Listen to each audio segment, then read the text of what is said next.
नमस्कार दोस्तों, मेरा नाम है अंकित सिंह और आप सभी का मैं स्वागत करता हूं हमारे इस यूट्यूब चैनल पर। यह है हमारी मेडिवल हिस्ट्री की कंप्लीट प्लेलिस्ट और इस कंप्लीट प्लेलिस्ट के चैप्टर नंबर 2 का यह है हमारा part number 3, political ideas and organisations. देखिए, इस चैप्टर के पहले पार्ट्स में हमने देखा था किस तरीके से पाला अंपायर शुरू हुआ, उसके बाद हमने देखा था किस तरीके से राष्ट्रकूटास का अंपायर था, उसके बाद हमने देखा था गुज्जर प्रतिहारास को हमने देखा था। ठीक है, आज हम इन तीनों अंपायर्स के पॉलिटिकल स्ट्रक्चर को देखने वाले हैं, एडमिनिस्ट्रेटिव स्ट्रक्चर को देखने वाले हैं और यहाँ पर जो कल्चरल एक्टिविटीज होती थी बेसिकली आज हम उनको देखने वाले हैं। देखें, बेसिकली जो अंपायर है, तीनों अंपायर राष्ट्रकूटास, प्रतिहारास और पालास, बेसिकली इनका जो एडमिनिस्ट्रेशन था, इनके एडमिनिस्ट्रेशन में आपको जो बहुत सारे फीचर्स है बेसिकली वो देखते थे गुप्ता अंपायर के, हर्षा के अंपायर के और दक्कन में जो चालुक्यन अंपायर थे बेसिकली इनके जो एडमिनिस्ट्रेटिव फीचर्स थे वही आपको दिखते थे प्रतिहारा, राष्ट्रकूटास और पालास। ठीक है, देखिए जो मोनार्क होता था वो सेंट्रल ऑफ ऑल अफेयर होता था। ठीक है, सारे जो अफेयर्स होते थे बेसिकली वो सामने रखे जाते थे,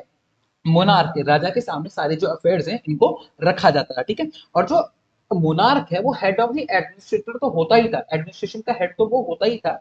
इसके अलावा कमांडर इन चीफ भी होता था अपनी आर्मी का आर्म फोर्सेस जो है बेसिकली, जो किंग के आर्म फोर्सेस हैं, आर्मी का जो मेन हेड है बेसिकली वो भी कौन होता था, किंग ही होता था। ठीक है, देखिए राजा का जो दरबार था वो बहुत मैग्निफिसेंट होता था। राजा का दरबार जब सस्ता था वो बहुत ज्यादा मैग्निफिसेंट होता था। ठीक है, तो राजा के दरबार को चारों तरफ से घेरा जाता था स्क्वाड्रंस ऑफ इन्फेंट्री से और कैवलरी से। ठीक है, जो कैवलरी और इन्फेंट्री जो बेसिकली वो स्टेशन होती थी राजा के दरबार के इर्द गिर्द थी, और जब राजा का दरबार लगता था उसके चारों ओर राजा की कैवलरी होती थी और राजा की जो पैदल सैनिक होते थे वो राजा को चारों ओर से घेरे होते थे। ठीक है, देखिए इसके अलावा राजा के सामने परेड किया करते थे वो हाथी, वो घोड़े और वो सैनिक जो युद्ध में राजा से हार गए। सपोज कीजिए एक राजा जो है वो राजा से हार गया, एक जो जीता हुआ राजा है उसके सामने हारे हुए राजा की जो सैनिक हैं और उसके जो घोड़े हैं और उसके जो हाथी हैं बेसिकली वो राजा के सामने क्या किया करते थे, परेड किया करते थे। ठीक है, इसके अलावा रॉयल चैंबरलेंस हुआ करते थे। रॉयल चैंबरलेंस बेसिकली वो फैमिली मेंबर्स होते थे जो राजा के शेड्यूल को डिसाइड किया करते। सपोज कीजिए राजा का बेटा है तो वो रॉयल चैंबरलेन है इस समय पे, तो वो राजा के शेड्यूल को डिसाइड किया करता था कि किस वक्त राजा किस वैसल लॉर्ड से मिलेगा, किस वक्त राजा किस एम्बेसडर से मिलेगा, किसके साथ राजा की अपॉइंटमेंट्स होंगी, राजा किस मिनिस्टर के साथ किस वक्त बात करेगा, राजा किस वक्त कहाँ जाएगा। तो बेसिकली राजा का जो डे टू डे रूटीन होता था बेसिकली इसको फिक्स किया जाता था, और राजा का ये फिक्स कौन करता था, जो राजा का चैंबरलेन होता था बेसिकली इसको एक तरीके से ऑर्गेनाइज किया करते थे राजा के लिए। ठीक है, नाउ इसके अलावा किंग क्या करता था बेसिकली, वो जस्टिस के लिए भी रिस्पॉन्सिबल होता था। ठीक है, देखिए जो राजा का कोर्ट होता था बेसिकली, राजा का जो कोर्ट होता था वो सिर्फ पॉलिटिकल अफेयर और जस्टिस के अफेयर के लिए ही नहीं लगता था। इसके अलावा राजा के कोर्ट में बहुत सारी कल्चरल एक्टिविटीज भी होती थी। ठीक है, राजा के कोर्ट में क्या होती थी, कल्चरल एक्टिविटीज भी हुआ करती थी। राजा के कोर्ट में जब कल्चरल एक्टिविटीज होती थी ना तो उसमें बहुत सारे जो म्यूजिशियंस होते थे, बहुत सारी जो नृत्य कन्याएं होती थी, यानी डांस गर्ल्स होते थे बेसिकली, ये पार्टिसिपेट किया करते थे। और राजा का जो कोर्ट होता था वो बहुत ज्यादा भव्य होता था। ठीक है, जिस तरीके से उसको ऑर्गेनाइज किया जाता था, उस एक कल्चरल फेस्ट को जब ऑर्गेनाइज किया जाता था तो बहुत भव्य राजा का दरबार सजता था, और इसमें परफॉर्म किया करते थे राजा के अंदर रहने वाले म्यूजिशियंस, डांस गर्ल्स, और इसके अलावा अलग अलग कल्चरल एक्टिविटीज राजा के कोर्ट में परफॉर्म की जाती थी। इसका मतलब ये है कि राजा के कोर्ट में सिर्फ जस्टिस और आर्मी से रिलेटेड ही काम नहीं होता, इसके अलावा राजा का जो कोर्ट है बेसिकली इसको कल्चरल एक्टिविटीज के लिए भी क्या किया जाता था, यूज किया जाता था। ठीक है, अब एक जो यहाँ पे अरब राइटर है, ठीक है, यहाँ पे जो अरब राइटर्स हैं बेसिकली ये बताते हैं कि जो राष्ट्रकूटाज अंपायर है बेसिकली, राष्ट्रकूटा अंपायर में जब कोई कल्चरल एक्टिविटी होती थी बेसिकली तब यहाँ की जो महिलाएं थी ये भी कोर्टयार्ड में मतलब बेसिकली इस कल्चरल फेस्ट को बेसिकली देखा करती थी। ठीक है, इसका इसको व्यू किया करती थी, और जब ये व्यू किया करती थी तो ये पर्दा नहीं किया करती थी। तो इसका मतलब ये है कि राष्ट्रकूटा अंपायर की जो वुमेन्स है बेसिकली, जो हायर कम्युनिटी की वुमेन्स है वहां पर, वो बेसिकली क्या नहीं किया करती, पर्दा नहीं किया करती। तो इस बात से ये पता लगता है कि हिंदुस्तान में राष्ट्रकूटा जो अंपायर है बेसिकली यहाँ पर पर्दा की प्रथा नहीं थी। अरब जो आए थे बेसिकली वो तो अरेबियन पेनिनसुला से आए थे तो वहां पर पर्दा की प्रथा थी। ऐसा नहीं है कि हिंदुस्तान के अलग किंगडम से पर्दा की प्रथा नहीं रही होगी, हो सकता है रही हो सकता है नहीं रही हो, लेकिन राष्ट्रकूटास के अंदर ये प्रथा आपको देखने को नहीं मिलती है कहीं ना कहीं। देखिए जो किंग की पोजीशन थी ना वो हेरिडिटरी थी, यानी उनका जो बेटा था, राजा का जो बेटा था बेसिकली वही राजा बन सकता था। अगर कोई छोटा सैनिक जो है जिसके अंदर कैपेबिलिटीज हैं, अगर वो राजा बनना चाहे तो वह राजा नहीं बन सकता था, बिकॉज उसके अंदर वो कैपेबिलिटीज तो थी लेकिन वह राजा का बेटा नहीं था, इसलिए राजा का बेटा ही जो होता था बेसिकली वो राजा बनता था। इसके अलावा देखिए उस समय कुछ थिंकर हैं वो बिलीव करते हैं कि जैसे सपोज एक छोटा वेसल लॉर्ड है। तो इस छोटे वेसल लॉर्ड को बेसिकली अपनी जो लॉयल्टी है या राजा के प्रति सिद्ध करनी होगी, मतलब इसको एक राजा के साथ लॉयल रहना होगा। क्यों? क्योंकि उस समय कई बार जंग छोटे छोटे वेसल लॉर्ड्स के बीच में भी शुरू हो जाती थी। अगर इनसिक्योरिटी इतनी ज्यादा होती थी कि इतनी सारी जंगें होती थी कि अगर ये वेसल लॉर्ड अपने आप को राजा के प्रति सिद्ध नहीं करेगा तो इसकी हत्या हो सकती थी। इसलिए इस वेसल लॉर्ड को एक राजा के प्रति बेसिकली लॉयल रहना होता था। अब देखिए, राजाओं के बीच में आपस में लड़ाई तो होती होती थी। देखिए, सपोज कीजिए पालास और प्रतिहारा के जो राजा है बेसिकली, इनके बीच लड़ाई तो होती होती थी। इसके अलावा जो राजा होता था कई बार अपने फ्यूडल लॉर्ड्स के साथ ही लड़ रहा होता था, और ये फ्यूडल लॉर्ड्स कई बार आपस में भी लड़ रहे हो। ठीक है, इसके बाद देखिए इतनी लड़ाइयां यहाँ पर हो रही है। ठीक है, इसके अलावा राजा ट्राई क्या करता था, इतनी लड़ाइयों के बाद भी राजा ट्राई किया करता था किसी तरीके से लॉ एंड ऑर्डर को बेसिकली स्टैब्लिश वो कर सके अपने इलाके में। ठीक है, और कई बार ये जो वेसल लॉर्ड्स होते थे ना, बेसिकली जो वेसल्स होती थी राजा के और ये वेसल लॉर्ड्स होते थे, ये ट्राई क्या करते थे किसी तरीके से अपने इलाके को राजा के इलाके से किसी तरीके से सेपरेट किया जा सके, ताकि वहां पर इंडिपेंडेंट ये क्या कर सके, रूल कर सके। ठीक है, लेकिन जो राजा होते थे ना कई बार ये बड़े बड़े टाइटल्स को अडॉप्ट किया करते, जैसे महाराजा धीराज, परम भट्टा रखा, ये ऐसे ऐसे टाइटल को क्या किया करते थे, अडॉप्ट किया करते थे। इसके अलावा जो राइटर्स थे ना, ये चक्रवर्ती टाइटल को अडॉप्ट किया करते थे, और चक्रवर्ती टाइटल का मतलब है बेसिकली और supreme of all Indian rulers, मतलब उस समय के जो इंडियन रूलर्स हैं उन सब में ये के राजा क्या है, सुप्रीम है। तो इस सुप्रीम आपको सुप्रीम बताने के लिए इसने कौन सा टाइटल अडॉप्ट कर लिया, बेसिकली चक्रवर्ती का टाइटल इसने अडॉप्ट कर लिया। ठीक है, उस समय का एक कंटेम्पररी राइटर था जिसका नाम यहाँ पर बताया गया है, मेधातिथिस का नाम बताया गया है। इस राइटर ने ऐसा बोला है कि हर व्यक्ति जो था इस समय में अपनी सुरक्षा के लिए खुद जिम्मेवार था। जैसे गाड़ी में लिखा रहता है ना कि आप अपने सामान के खुद जिम्मेवार है, उसी तरीके से आप अपनी सुरक्षा, हर व्यक्ति जो है अपनी सुरक्षा के प्रति खुद जिम्मेवार था। इसको हर व्यक्ति को अपनी अपनी सुरक्षा के लिए हथियार उठाने का, उसने बताया कि हर व्यक्ति को अपनी सुरक्षा के लिए हथियार उठाने का अधिकार है। क्यों? देखिए, हर वक्त जंग की सिचुएशन बनी रहती थी, इसलिए ऐसा कहा जाता था कि ये थिंकर ऐसा मानता था कि आपको हर वक्त अपने पास हथियारों को रखने की आपको अनुमति है। ठीक है, देखिए इसके अलावा जो है बेसिकली रॉयल रॉयल राइट्स थे और प्रिविलेजेस थे। देखिए, जो राजा था बेसिकली इसके बाद बहुत सारे प्रिविलेजेस थे। कुछ पुरानी हिंदुस्तानी किताबों के अनुसार, कुछ हिंदुस्तान की जो पुरानी किताबें हैं बेसिकली, जो यहाँ के लिटरेचर है, यहाँ का जो टेक्स्ट है बेसिकली, इसके अकॉर्डिंग राजा की जो है वो सुप्रीमेसी थी। रॉयल राजा के पास कुछ कुछ क्या थे, राइट्स थे, कुछ बहुत अच्छे अच्छे राइट्स थे। बेसिकली उसके राजा के पास प्रिस्टेस था। ठीक है, राजा के पास क्या थे, कुछ इंपॉर्टेंट राइट्स थे। लेकिन उन थिंकर्स ने माना, कंटेम्प्रेरी थिंकर्स ने माना कि जो राइट्स हैं ये कहीं ना कहीं गलत है। बेसिकली जो किताबों में राइट्स दिए गए हैं राजा को, राजा की जो बात, राजा जो बात बोल रहा है और उसको मान रही है प्रजा, कहीं ना कहीं ये गलत है, राजा को आप अपोज कर सकते हैं, ऐसा कंटेम्प्रेरी थिंकर्स ने उस समय के माना। ठीक है, अब बात करते हैं सक्सेशन की, यानी राजा के बाद राजा कौन बनेगा। आमतौर पर यह होता था कि राजा का जो बड़ा बेटा होता था वही राजा बनता था, लेकिन कई केसेस में ऐसा देखा गया कि राजा के जो छोटे बेटे हैं ना वो भी राजा बने। अब वो राजा कैसे बनते थे, वो अपने बड़े भाई को युद्ध में हरा दिया करते और उसके बाद राजा बन जाया करते। अब ऐसे एग्जाम्पल कौन सा है, राष्ट्रकूट जो रूलर थे ध्रुवा, जो राष्ट्रकूट रूलर था ध्रुव और गोविंद फोरिनर अपने बड़े भाई को हराया और उसके बाद ये खुद क्या बन गए, राजा बन गए। आमतौर पर क्या होता था, राजा का या तो बड़ा बेटा राजा बनता था या राजा का जो सबसे फेवरेट प्रिंस होता था वही राजा बनता था। ठीक है, नाउ देखिए ये तो बात होगी राजा के सन की। अब राजा की जो डॉटर है बेसिकली, इनको कई बार रिस्पॉन्सिबिलिटीज नहीं मिलती, आमतौर पर इनको रिस्पॉन्सिबिलिटीज नहीं मिलती थी। लेकिन एक केस देखा गया राष्ट्रकूटा अंपायर में, जब अमोघ वर्ष फर्स्ट जो था वो रूलर था, उसकी जो बेटी थी ना उसको एडमिनिस्ट्रेशन करने को दिया गया रायचूर द्वार का कुछ हिस्सा। देखिए, अब राजा को रूल करना है तो राजा रूल अकेले तो कर पाएगा नहीं, राजा को एडवाइस करने के लिए बहुत सारे मिनिस्टर जो होते थे वो राजा के द्वारा अपॉइंट किए जाते थे। और ये जो मिनिस्टर्स होते हैं बेसिकली ये बहुत लीडिंग फैमिलीज से आते थे, हमेशा लीडिंग फैमिलीज से आते थे। लीडिंग फैमिली यानी बड़े बड़े परिवारों से ये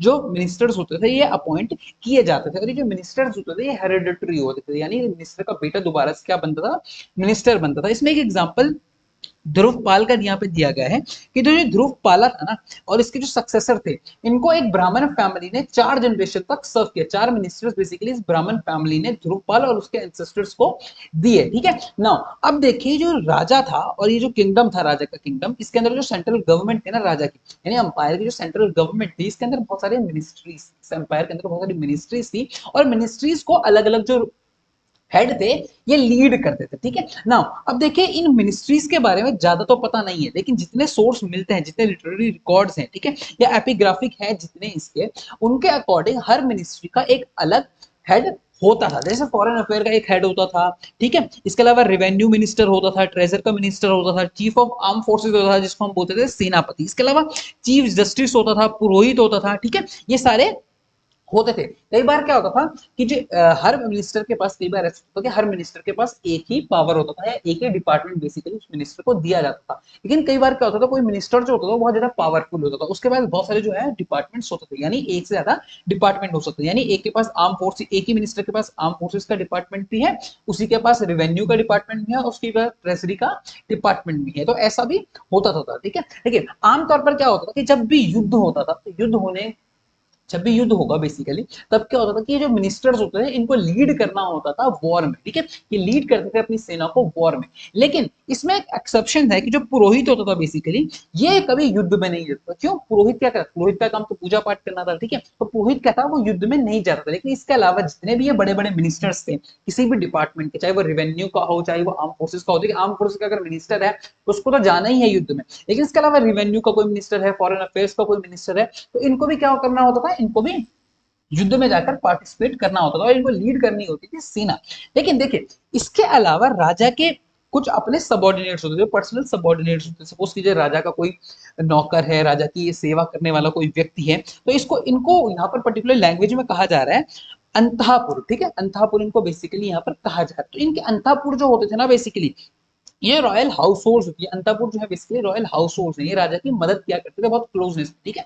जो अंतापुर होते थे इनकी बहुत ज्यादा पावर होती थी। अब सपोज कीजिए इनकी पावर कैसे है, ठीक है, कि राजा की इतने क्लोज है तो ऑब्वियस सी बात है राजा की हमेशा खिदमत करेंगे। जब ये राजा की खिदमत कर रहे हैं तो राजा के साथ इनका एक अटैचमेंट होगा, तो इनकी भी बहुत ज्यादा क्या होती थी, पावर होती थी, इनके पास भी बहुत ज्यादा क्या होती थी, पावर होती थी, और ये काफी पावरफुल भी होते थे। रूल के अंदर ये भी बहुत ज्यादा पावरफुल होते थे। अब देखिए आर्म फोर्सेस है आपके पास, अब राजा इतना बड़ा किंगडम है, राजा की जो आर्म फोर्सेस होती थी वो बहुत ज्यादा बड़ी होती थी और इनकी मेंटेनेंस थी बहुत ज्यादा महंगी होती थी, ठीक है। अब इनकी जो इम्पोर्टेंट, ये जो आर्म फोर्सेस होती थी ये बहुत ज्यादा इंपॉर्टेंट, अब ऑब्वियसली बात है किंगडम है, उसकी जो आर्म फोर्सेस है वो हमेशा क्या होती है, बहुत ज्यादा इंपॉर्टेंट होती है। इंडिया की आर्मी इंपॉर्टेंट है, हर कंट्री की आर्मी जो होती है वो इंपॉर्टेंट होती है, राइट। तो जो अंपायर था उसकी आर्मी जो थी वो बहुत ज्यादा इंपॉर्टेंट थी एक्सपेंशन ऑफ द अंपायर के लिए। इसका मेन जो एम था ना आर्मी का यहाँ पर था एक्सपेंशन ऑफ द अंपायर, ठीक है। नाउ अब देखिए हमने पहले ही देखा था कि अरब जो ट्रेवलर्स थे वो पाला प्रत्याहार और राष्ट्रकूटा किंग्स की लार्ज और वेल ऑर्गेनाइज इन्फेंट्री और कैवलरी के बारे में बता रहे हैं, ठीक है। बता रहे हैं कि इनके पास लार्ज कैवलरी है, लार्ज इन्फेंट्री है और लार्ज नंबर में इनके पास क्या है, एलिफेंट्स है, ठीक है। देखिए एलिफेंट जिसके पास ज्यादा होती है ना उसकी उतनी ज्यादा पावर होती थी, ठीक है। तो ऐसा माना जाता था कि एलिफेंट जिसके पास जितने ज्यादा होंगे ना उसकी उतनी क्या होगी, पावर होगी। तो एलिफेंट पे बहुत ज्यादा क्या किया जाता था, फोकस किया जाता था, ठीक है। तो सबसे ज्यादा जो एलिफेंट्स थे ना ये पाला किंग्स के पास थे, ठीक है। और लार्ज नंबर ऑफ जो हॉर्सेस थे ना, बहुत सारे जो हॉर्सेस थे, इसको इंपोर्ट किया जाता था बेसिकली राष्ट्रकूटास और प्रतिहारास के द्वारा, इनको इंपोर्ट किया जाता था, ठीक है, हॉर्सेस को। तो ये हॉर्सेस जब सी रूट से आते थे, ये आते थे अरेबिया से और वेस्ट एशिया से, और जब ये लैंड के रास्ते ये हॉर्सेस मंगाए करते थे राष्ट्रकूटास और प्रतिहारास, ये खुरासान के रास्ते आते थे। खुरासान यानी ईस्ट पर्शिया के रास्ते, यानी ईस्ट ईरान वाला जो रास्ता है, तो ईस्ट ईरान का पोर्शन है बेसिकली, इसको खुरासान यहाँ पर बताया गया है। खुरासान के रास्ते आया करते थे घोड़े, और सेंट्रल एशिया के जब भी लैंड रूट से आपको आना है तो ये खुरासान से होते हुए आते थे, या खुरासान से आते थे, या सेंट्रल एशिया से आते थे, ठीक है। नाउ देखिए अब देखिए यहाँ पे चैरिट्स के बारे में कोई रेफरेंस नहीं दिया गया। चैरिट्स यानी जो बेसिकली रथ है, रथ के बारे में यहाँ पर बेसिकली कुछ बताया नहीं गया, क्योंकि ऐसा माना जाता है इस समय तक कि जो रथ की टेक्नोलॉजी है ये कहीं ना कहीं पुरानी हो चुकी है। अब रथ का इतना इस्तेमाल यहाँ पर बेसिकली नहीं किया जा रहा है, ठीक है। अब देखिए जो कुछ किंग्स है ना राष्ट्रकूटास की, इनके पास नंबर ऑफ फोर्ट्स है। जैसे राष्ट्रकूटास जो किंग है ना बेसिकली, इनके पास बहुत बड़े बड़े फोर्ट्स है, उन फोर्ट्स के अंदर इनकी गैरिसन थी, मतलब इनकी जो आर्मी थी ना बेसिकली ये इसके अंदर रहा करते थे। इन आर्मी के अपने अलग अलग क्या होते थे, कमांडर्स हुआ करते थे, ठीक है। अब देखिए अब आर्मी है आपके पास, तो इस आर्मी में कई बार क्या होता था, रेगुलर सोल्जर्स होते थे और कई इरेगुलर सोल्जर होते थे, यानी परमानेंट सोल्जर और इनपरमानेंट सोल्जर्स हुआ करते थे। और जो परमानेंट सोल्जर के अलावा जो दूसरे नॉन परमानेंट सोल्जर्स थे, इनके अलावा कुछ जो वैसल लॉर्ड्स है ना, इनकी भी आर्मी होती थी एक आर्मी के अंदर, ठीक है। एक आर्मी जो यूनिट है बेसिकली, उस यूनिट के अंदर रेगुलर सोल्जर्स हैं, इरेगुलर सोल्जर्स हैं, इसके अलावा वैसे चीफ की आर्मी के भी कुछ सोल्जर्स यहाँ पर होते थे, ठीक है। आमतौर पे जो रेगुलर सोल्जर्स होते थे ना, रेगुलर ट्रूप्स होते थे, ये हेरिडिटरी होते थे, मतलब इनका बाप भी सैनिक था और अब ये भी क्या है, सैनिक यहाँ पर एज अ सैनिक ऑन ड्यूटी है यहाँ पर, ठीक है। देखिए अब जो अलग अलग रूलर्स हैं, अलग अलग जो किंगडम्स हैं, अलग अलग जो अंपायर्स हैं, इनके जो आर्मी, ये जो जहां से सैनिक को लिया करते हैं, अलग अलग इलाकों से अपने सैनिकों को उठाया करते थे। अब सपोज कीजिए यहाँ पर पालास का यहाँ पर एग्जाम्पल दिया है। पालास के जो आर्मी में सोल्जर्स थे वो मालवा से थे। खासा यहाँ पर, खासा नाम यहाँ पे यूज किया गया है, खासा यहाँ पर असम के लिए यूज किया है, ठीक है। खासा से लाता, लाता यहाँ पर साउथ गुजरात के लिए किया गया। तो पालास की आर्मी में कहां कहां के लोग थे? मालवा के लोग थे, असम के लोग थे, साउथ गुजरात के लोग थे और कर्नाटका के भी लोग थे। अब इसमें यहाँ पर एक इंपॉर्टेंट फैक्ट बताया गया है कि जो पाला किंग्स थे और राष्ट्रकूटास थे ना, इनकी अपनी नेवीज। अब देखिए ऑब्वियस सी बात है, पालास और राष्ट्रकूटास के पास अपनी नेवीज भी होंगी। किस तरीके से? देखिए सपोज कीजिए ये इंडिया का मैप, मैप तो आज भी वैसा ही है। पालास बेसिकली इस रीजन में डोमिनेट करते थे, ठीक है। और राष्ट्रकूटास के पास भी ये वाला रीजन था, बेसिकली सी का रीजन, बेसिकली सी कोस्ट का जो रीजन है बेसिकली ये पालास के पास है और राष्ट्रकूटास के पास है, ठीक है। तो ये जो पालास है और जो राष्ट्रकूटास है ना, इनकी अपनी क्या थी? नेवीज थी। लेकिन नेवीज के बारे में हमें कुछ ज्यादा पता नहीं है। इनकी नेवल स्ट्रेंथ कितनी ज्यादा है, क्या है, नेवी में कितने सैनिक हैं, किस तरीके से इनकी नेवी काम करती है, इनका ट्रेड नेवी के थ्रू किस कहां तक जाता है, इसके बारे में हमें कुछ ज्यादा पता नहीं है। देखिए जो राज्य का एरिया है ना, इसको एडमिनिस्ट्रेशन दो तरीके से किया जाता था, एक डायरेक्ट और एक इनडायरेक्ट। डायरेक्ट तरीके में क्या होता था? बेसिकली राजा खुद के नियम और कानून को वहां पर इंप्लीमेंट करता था, और इनडायरेक्ट मेथड में बेसिकली जो राजा के वेसल लॉर्ड्स हैं, इनका रूल चलता था। अभी जो राजा के वेसल लॉर्ड्स है ना, इनके इंटरनल अफेयर में राजा तब तक छेड़खानी नहीं करता था जब तक ये जो वेसल लॉर्ड्स हैं लॉयल हैं, जब तक ये राजा को टैक्स दे रहे हैं, जब तक ये राजा को ट्रूप्स जो है वो बेसिकली सप्लाई कर रहे हैं, तब तक राजा क्या करता था? इनके मामले में, इनके इंटरनल मैटर में इंटरफेयर नहीं करता था। जिस वक्त इन्होंने ये सारी चीजें करनी बंद कर दी, राजा क्या करता था? इनके मामलों में इंटरफेयर करना शुरू कर देता था। कभी कभी क्या होता था कि जो वेसल लॉर्ड्स होते थे ना, इसका जो बेटा होता था, वेसल लॉर्ड का जो बेटा होता था, ये राजा के दरबार में रहता था, ताकि जो वेसल लॉर्ड है ये बगावत ना कर सके। कई बार क्या होता था कि जो वेसल लॉर्ड की डॉटर होती थी ना, इसकी शादी कर दी जाती थी राजा के साथ। या क्या होता था कि वेसल लॉर्ड का जो बेटा होता था और जो राजा की बेटी होती थी, बेसिकली इनके बीच विवाह कर दिया जाता था, यानी संबंध मधुर करने के लिए बेसिकली इनके बीच मैरिजेस को स्टैब्लिश कर दिया जाता था, ताकि क्या ना हो? बगावत ना हो सके। देखिए आमतौर पर क्या होता रहता था कि जो वेसल लॉर्ड्स है ना, और ये जो वेसल लॉर्ड्स हैं और जो राजा है, इनके बीच हमेशा जंग चलती रहती है, ठीक है। इनके बीच हमेशा जंग का माहौल बना रहता है, और जो वेसल लॉर्ड्स थे ना, ये हमेशा चाहते थे कि ये इंडिपेंडेंट हो जाए। लेकिन राजा हमेशा क्या कोशिश करेगा कि ये वेसल लॉर्ड क्या ना हो पाए? इंडिपेंडेंट ना हो पाए। अगर ये वेसल लॉर्ड इंडिपेंडेंट हो जाएंगे तो राजा का जो एक मेजर चंक है टैक्स कलेक्शन का, वो क्या हो जाएगा? कम हो जाएगा। राजा के पास एक पोर्शन जो है आर्मी का बेसिकली वो कम हो जाएगा। इसलिए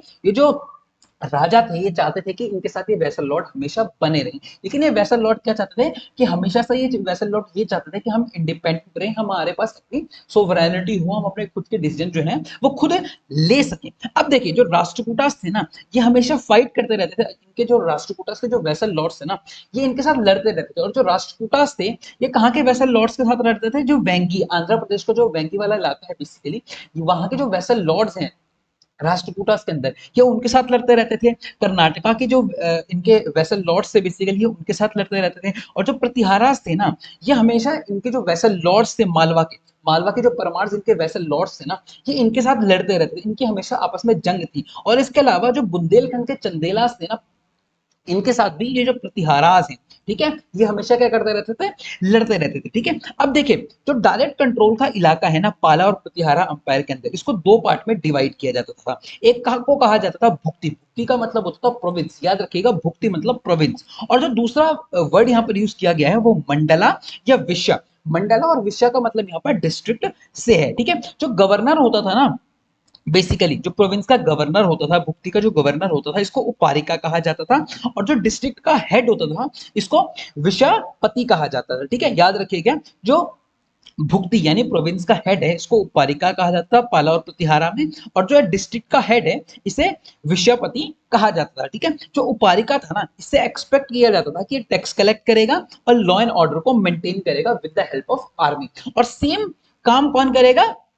विषयपति करेगा डिस्ट्रिक्ट डिस्ट्रिक्ट में विद सम जुडिक्शन, मतलब कुछ उस पर चेक एंड बैलेंस, उसकी जो पावर है बेसिकली उसको चेक एंड बैलेंस किया जाएगा। और वो काम सेम वैसे ही काम करेगा जैसे बेसिकली कौन कर रहा है? उपारिका कर रहा है। मतलब वो लॉ एंड ऑर्डर को मेंटेन करेगा, टैक्स कलेक्ट करेगा with the help of army, same, ठीक है। इसके अलावा देखिए जो विषयपति है ना, इसकी बहुत सारी जुडिक्शन भी थी, विषयपति के ऊपर कैसी बहुत सारी जुडिक्शन भी होती थी, क्योंकि छोटी पावर है तो इसके ऊपर क्या होती थी, जुडिक्शन होती थी। ठीक है, इस पीरियड के दौरान छोटे छोटे जो है चीफियंस का उदय होता है, बेसिकली छोटे छोटे सरदारों का इस समय पे क्या होता है, उदय होता है। और इन सरदारों को बाद में क्या कहा गया, सामंत कहा गया, सामंताज या भोजपतीज इनको कहा गया। ठीक है, ये जो भोजपतीज और सामंताज थे ना, ये बड़े बड़े गांवों पर राज किया करते थे। ठीक है, नंबर ऑफ विलेजेस पे ये क्या किया करते थे, अपना कंट्रोल किया करते थे। ठीक है, बाद में क्या हुआ कि ये जो विजयपतीस थे ना, ये जो विश्वपतीस थे और ये जो स्मॉलर चीफ्स थे, छोटे छोटे सरदार थे, इनकी जो पोस्ट है बेसिकली वो बाद के दिनों में मर्ज हो गई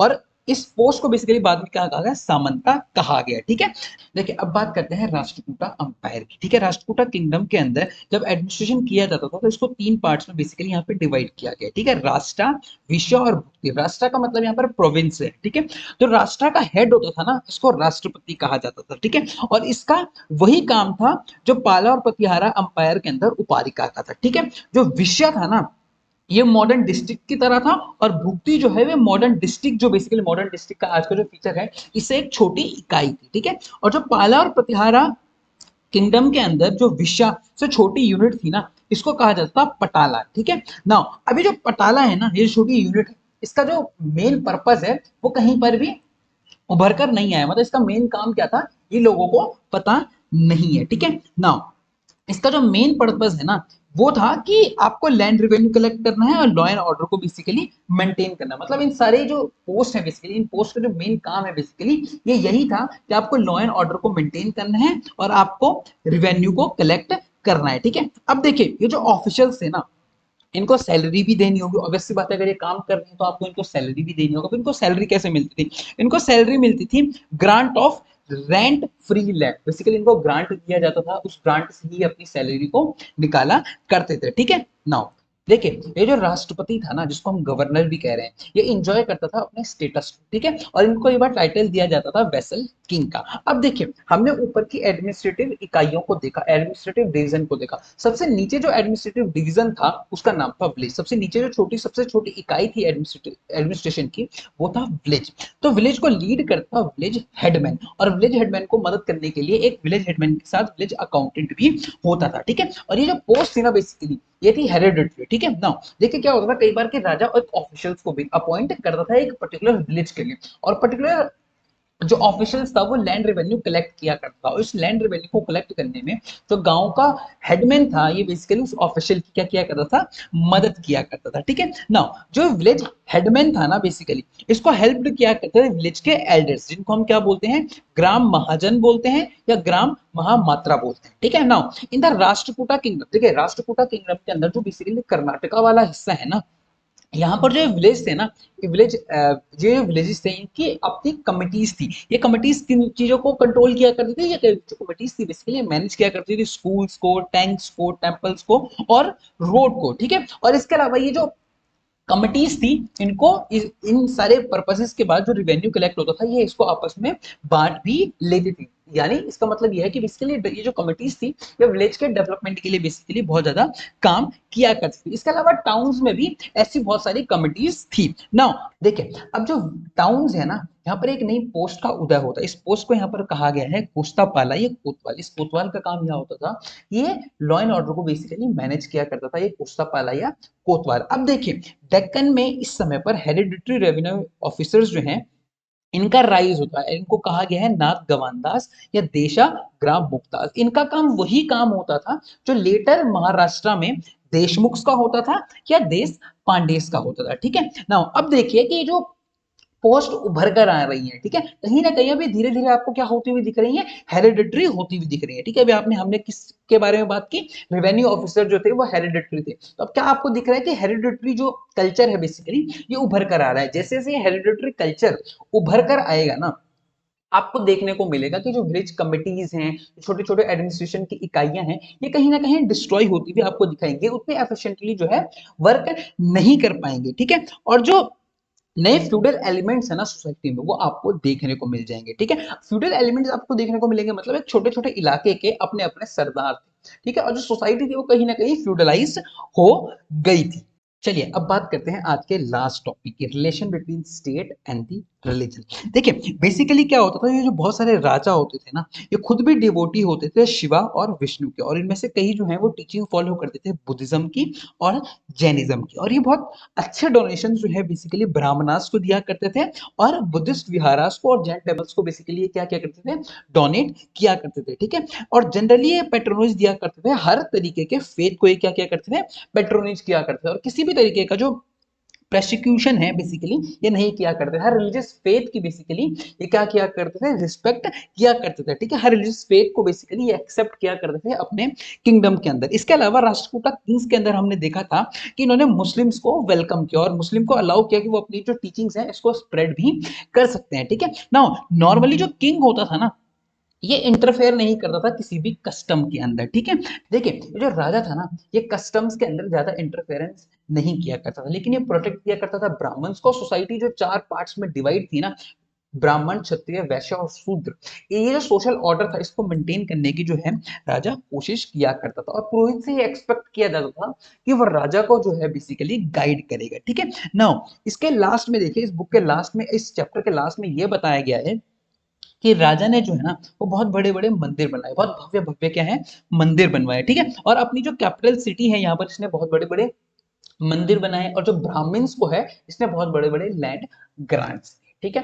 this is the end of this chapter, I hope you like it. अगर आपको अच्छा लगा है तो प्लीज लाइक कीजिए, शेयर कीजिए एंड सब्सक्राइब कीजिए। Thank you.